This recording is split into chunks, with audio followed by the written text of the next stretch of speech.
Hey there, how you doing? Charlie Winters here with horse racing and football selections for Sunday, the 8th of March. Well, yesterday's selections, well, it started quite promisingly. We had a winner, we had two or three placed. If you placed that with Skybet, which was recommended, you would have just about snuck the final place in the extra places that they were offering. It was going promisingly. There was an okay cash out where you could have showed a decent profit. I don't advise to cash out. Obviously, clearly, you make your own your mind up. But in the end, what was it? The last three horses. I'm just trying to think. Oh, that's it. So Billy Loughnane. I don't know if the saddle had slipped or did they call it the tack broken or something like that. But it took the corner very wide and literally ended up in the car park. The one after that was Western Charm that was too keen and in the end just wasn't good enough. So yeah, that was not the best of selections, but I just thought it won well last time. And the final selection was Never Ever at the Races. Bumped along in last from the start. That wasn't its true form. It was third favourite at one point. It did run under par, and there's not a great deal we can do about that. We can look at the form all day. Sorry if you can hear the washing machine in the background, but I'm going to carry on. So it did start off quite promisingly yesterday. So as you're well aware, Nebworth, which I think was either the second or third selection, won at 7-2. I think it returned fives in the end. But what's the most interesting is, and you're quite happy to go back to the previous video. So in the previous video, I did say that Nebworth wasn't my original selection. My original selection was Adarella. And I said that, well, I didn't name it as Adarella. I says the Scott Dixon trained horse in the same race has got a very good chance, but the problem is it's drawn poorly and it must break well and go clear. Well, to be fair, that's exactly what it did. So if I'd have known that before the race, I could have quite easily backed it. But the problem is, first run for a new trainer, you don't know sometimes if they just drop them in from that wide draw and don't bother and save it for another day. But yes, they were very positive, banged it out from the start, and it actually, I'll be honest, I tipped it at something like 12s or 14s. It returned 66 to 1, so I'm sure nobody had it because I didn't have it either. But the forecast for a 7-2 and a 66 to 1, and I'm not claiming that I tipped this in any way, but what I am claiming is that I said I fancied both horses in the race, and it returned, I don't know if it tells you here, the exacta was a shocking £79, and the computer straight forecast was 179. So if anybody had that, well done. I don't think anybody did listen to this channel. I think listening to this channel was probably about the closest you're going to get to having the forecast, because I don't think many people tipped, or mentioned, should I say, rather than tipped, a 66 to 1 chance yesterday. So let me get into Sunday's selection. So it's a very poor card. So what I've gone for is basically I've gone for two in one race, a single selection in the next, and then two in the third race. You decide how you want to mix them up. It basically, it's like a large Trixie. If you go for the well, it's probably a large patent rather than anything else. Probably small each way singles on all of them, and then you want them combined in doubles and trebles. That's what I'm going to do. Obviously, I haven't got a Sky Bet account, but I am showing you with the Sky Bet account. I think I think these races, let's think. One of these races, the final race, is 4 places instead of 3.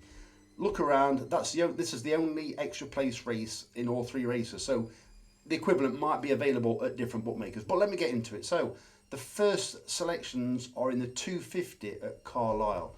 The selections are Credo and Blackjack Magic. It's a very poor race. And what I can say is, I'm not saying the favourite won't win, but there's a huge question mark over it. This is a veterans race. I'm not sure how old the favourite is. It's Tommy Oscar. It's something like 11 or 12. It's tackling 3 mile for the first time in its career.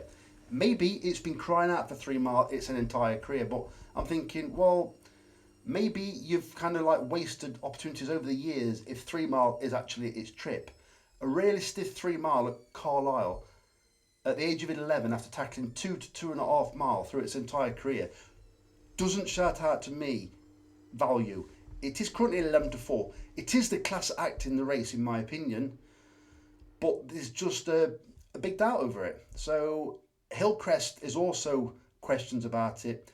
The third selection, I can't remember what it's called off the top of my head. I do think it's got a chance. I think it's called something like Emerald Mist. I may be wrong, but there's not enough with that one either. So I'm thinking Anthony Hollingbourne has only got 2 runners today. Don't get me wrong. It's not a great pair of cards anyway. So you can't say that these are especially fancied just because he's got 2.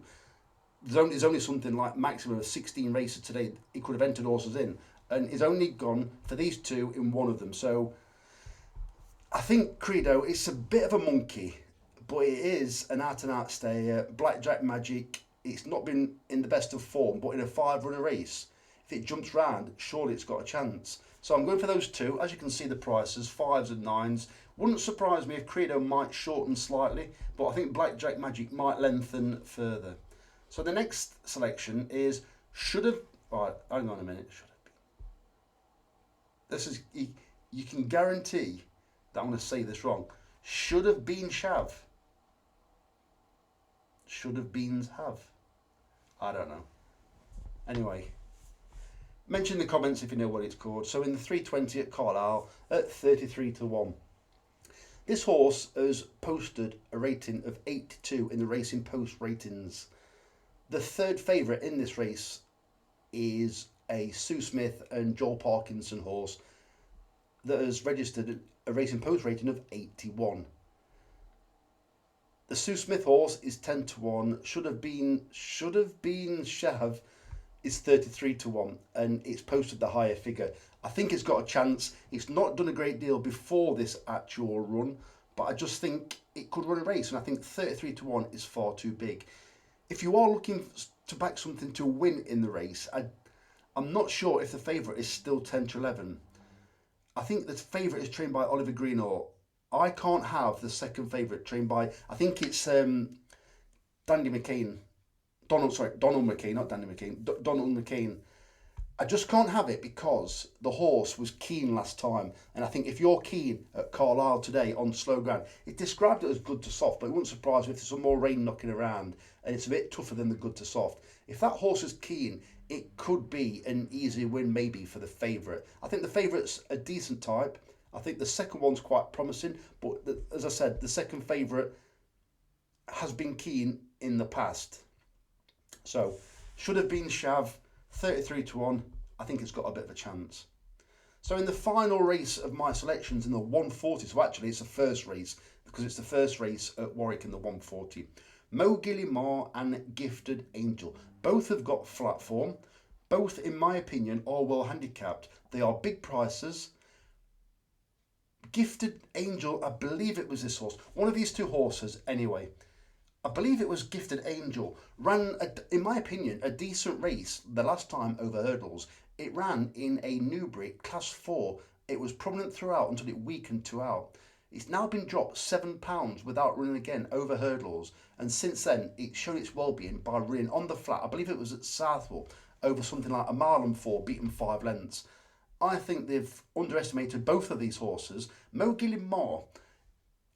I'll tell you what Mo Gillimar is. So Mo Gillimar is having its 3rd run now for John Joseph Hanlon. I think it's Paddy Hanlon takes the mount. So it's got some okay form, a bit patchy form in Ireland for Mrs. Jessica Harrington or Mrs. John Harrington, whatever name she trains under. So its first run for the Hanlon yard, it was well beaten in, I believe it was a mare's hurdle. The next run was much better. So if it once again produces a better performance than that, I can see Mo Gillimar. It was in the paper, the outside of the lot. It's, as you can see, it's 14s already. So it's actually a shorter price than Gifted Angel. I think both of these in an extra place race are definitely interesting because they are both decent types on the flat. I think roughly, one's rated either the very late 70s or low 80s, and I do believe one of them was rated 90. I may be wrong, I'm pretty sure I'm not, but don't get wrong, the flat doesn't always transfer quite as good as it should do, but it just shows it got an engine and a bit of class or a bit of quality about them. So those are the selections. Decide what you want to do. I will be putting the football selections in the comments and description below, just to let you know that I did get both teams to score in 90 minutes treble. It was Wrexham, Chelsea, Derby, Sheffield Wednesday, and Sheffield United and West Brom. I put a tenner on. It returned, I think, 78, I think. But obviously, yeah, it's a 15-2 winner. Yeah, 15-2 winner. So, all in all, I think it was a very, very slightly profitable day purely because of that football bet coming up. I can't remember to state. I think as in the end, I think I put about 25 quid on the football. Yeah, that was it. 25 quid on the football. £25.20 on the horses, I believe. And then obviously that comes to just over 50, and then I think it was about £80 return in the end. It might have been about £90. So yeah, it was a profitable day, but it doesn't tell you the full story really. I got out of jail pretty much with the football bet. The forces were going okay, and then the last three basically let us down big time from what was a promising bet really. So those are all the selections. The Cheltenham video will be out tonight, Sunday evening, ready for Tuesday morning. I'm gonna have a good study, good look at the ground. I always like to have a good look at the Ultima. I've had my eye on a horse in the Ultima for about a week now. So definitely interesting. It ran in the race last year. I'm not going to tell you where it come, but if you want to click subscribe and click on all the notifications, you will receive the video the minute it comes out tonight. So I wish you the very best of luck. Charlie Winters, over and out. Cheers, mate.